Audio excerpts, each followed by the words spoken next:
अस्सलाम वालेकुम मेरे प्यारे नाजरीन। आज मैं आपके लिए हज़रत सुलेमान अलैहिस्सलाम का वाक़या लेके आई हूँ कि क्यों हज़रत सुलेमान अलैहिस्सलाम को अपनी बीवी को एक बुत बनाकर देने से अल्लाह पाक ने उनसे उनकी सारी ताकत क्यों वापस ले ली। तो इस पूरे वाक़े को जानने के लिए मेरी वीडियो को लास्ट तक ज़रूर देखना। हज़रत सुलेमान अलैहिस्सलाम अल्लाह के एक बरगुज़ार नबी थे। आप दाऊद अलैहिस्सलाम के बेटे थे। सुलेमान अलैहिस्सलाम की हुकूमत दुनिया के एक बड़े हिस्से पर थी। हज़रत सुलेमान अलैहिस्सलाम का सिलसिला नस्ब यहूदा इब्ने याकूब से हज़रत इब्राहीम अलैहिस्सलाम तक जा मिलता है। आप कम उम्र में ही तक नशी हो गए। अल्लाह ने आपको दाऊद अलैहिस्सलाम की तरह मनसूब नबूवत से भी नवाजा और साथ ही वसी मुल्क सल्तनत भी अता फरमाई। सुलेमान अलैहिस्सलाम की हुकूमत इंसानों के साथ जिन्नों, चिन परिंद और हर जानवर पर थी। उलेमा ने आपकी हुकूमत 750 साल लिखी है। आपको बहुत सारे मौजूज़े भी अता किए गए थे। जानिए, आप जानवरों की बोलियां समझ सकते थे, आप हवा पर भी काबू रखते थे और आपका तख्त हवा में उड़ा करता था। जिन और शयातन आपके खादिम और गुलाम थे जो हुकूमती उमूर में आपकी हर बात मानते थे।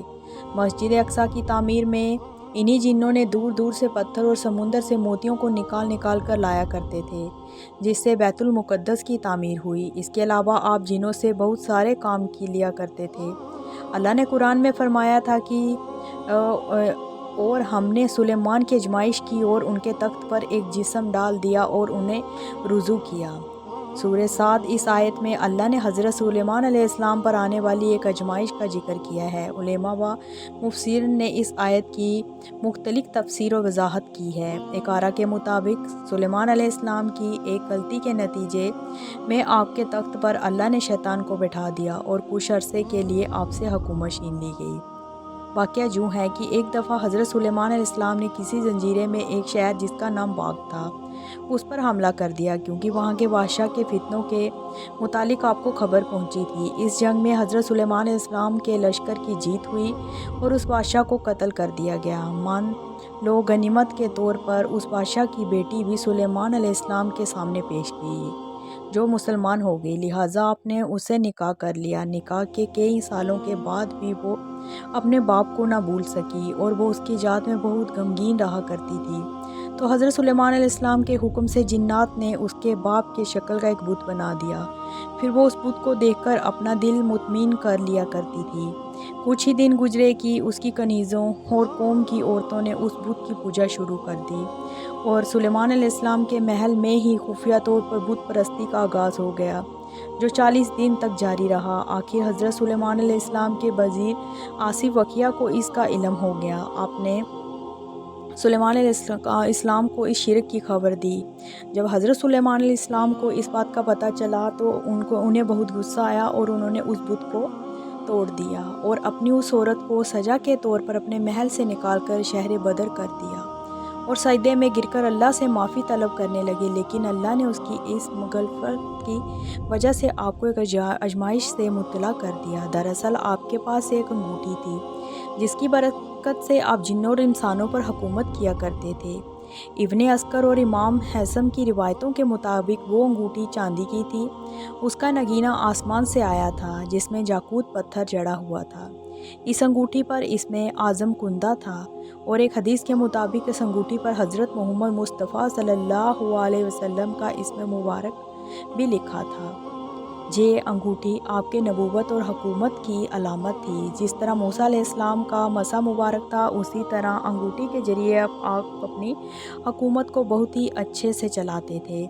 इसे आप कभी भी खुद से अलग नहीं किया करते थे। जब आप क़ज़ाए हाजत के लिए जाते, जब अपनी बीवियों के पास जाते, तभी उसे अपनी भरोसेमंद खादिमा अमीना के सुपुर्द कर देते। एक दिन जब आप क़ज़ाए हाजत के लिए जा रहे थे तो उस अंगूठी को अपनी खादिमा अमीना के हवाले किया।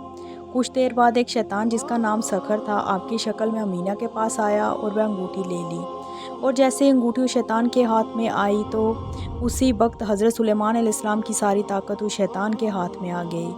अब हज़रत सुलेमान अलैहिस्सलाम को कोई नहीं पहचानता था। जब आप लोगों को ये कहते कि मैं सुलेमान बिन दाऊद हूँ तो लोग यकीन ना करते और आपका मजाक उड़ाते थे। लिहाजा आप समझ गए कि ये अल्लाह की तरफ से आजमाइश है। आप तख्तो ताज छोड़कर शहर से बाहर निकल गए और रोज़गार की तलाश करने लगे। आपने एक माहीगीर के जहाँ नौकरी कर ली। आप रोज़ उसके लिए समुंदर से मछलियाँ पकड़ कर लाया करते थे, जिसके बदले वह आपको 2 मछलियाँ दिया کرتا۔ یہ سلسلہ 40 دن تک رہا، اتنی ہی دیر جتنی دیر آپ کے محل میں بت پرستی ہوئی تھی۔ آخرکار اللہ نے آپ کی توبہ قبول فرما لی۔ اب وہ شیطان سخر جو محل میں سلیمان علیہ السلام کی شکل صورت لیے حکومت کر رہا تھا، درباریوں نے اس کے ادا اور باتوں سے یہ پاپ لیا تھا کہ یہ حضرت سلیمان علیہ السلام نہیں ہے۔ لہٰذا محل میں موجود لیما نے یہ تجویز کی کہ اس کے سامنے تورات پڑھا جائے گا، اگر یہ شیطان ہے تو اسے سن نہ پائے گا۔ لہٰذا ایک روز وہ شیطان اس تخت پر بیٹھا تھا، سارے علماء اس کے ارد گرد جمع ہو گئے اور تورات کی تلاوت کرنے لگے۔ پھر کیا تھا، وہ شیطان کلام الہی سن کر تاب نہ لا سکا اور وہاں سے بھاگ گیا۔ جاتے جاتے اس نے وہ انگوٹھی سمندر میں پھینک دی تاکہ حضرت سلیمان علیہ السلام کو انگوٹھی کبھی نہ مل سکے، لیکن تقدیر میں کچھ اور ہی لکھا تھا۔ اس انگوٹھی کو ایک مچھلی نے کھا لیا اور حضرت سلیمان علیہ السلام اس دن جب مچھلیاں پکڑنے سمندر میں گئے تو جال میں وہی مچھلی پھنس گئی، اور پھر ماہی گیر نے بھی وہی مچھلی سلیمان علیہ السلام کو دے دی۔ جب آپ نے اس مچھلی کو کھانے کے لیے اس کا پیٹ کاٹا تو وہ انگوٹھی، اس میں سے انگوٹھی نکلی۔ پھر کیا تھا، اسے پہنتے ہی سارے جن اور مخلوقات آپ کی خدمت میں حاضر ہو گئے۔ آپ نے بارگاہ خدا بندی میں شکر کیا اور پھر سے حکومت سنبھال لی۔ اس موقع پر آپ نے وہ مشہور دعا کی جسے قرآن میں سورہ صاد میں ذکر کیا گیا ہے کہ اے میرے پروردگار، میری مغفرت فرما اور مجھے ایسی بادشاہت عطا کر جو میرے بعد کسی کو بھی نہ ملے۔ یہ رائے حضرت ابن عباس، مجاہدین، سعید بن جبیر اور قتادہ کی ہے۔ ان سے تمام روایت امام ابن کثیر نے اپنی تفسیر میں جمع کیا ہے۔ اہل تشیع کے عقد کے مطابق یہ انگوٹھی بعد میں آنے والے نبیوں کو ملے گی اور نبی حضرت محمد صلی اللہ علیہ وسلم کے ذریعے حضرت علی کو ملی، اس طرح اولاد علی کو ملی۔ سے ہوتے ہوئے حسین بن موسیٰ بن جعفر کہتے ہیں کہ ایک دن امام رضی علیہ السلام کے ہاتھ میں چاندی کی انگوٹھی دیکھی تو باریک اور نازک تھی۔ میں نے پوچھا، آپ کے جیسا انسان ایسی انگوٹھی پہنتا ہے؟ فرمایا، یہ سلیمان بن داؤد کی انگوٹھی ہے۔ یہ انگوٹھی اب امام مہدی علیہ السلام کے پاس ہے جو ان کے ظہور کے بعد نمایاں ہوگی۔ تو ناظرین، یہ تھا حضرت سلیمان علیہ السلام کا واقعہ۔ امید کرتی ہوں کہ آپ کو اچھا لگا ہوگا۔ اگر اچھا لگا ہے تو پلیز میری ویڈیو کو لائک، شیئر اور سبسکرائب کر دینا تاکہ میں آنے والے وقت میں آپ کے لیے اور اچھی ویڈیوز بنا کر لے کے آ سکوں۔ تب تک کے لیے اللہ حافظ۔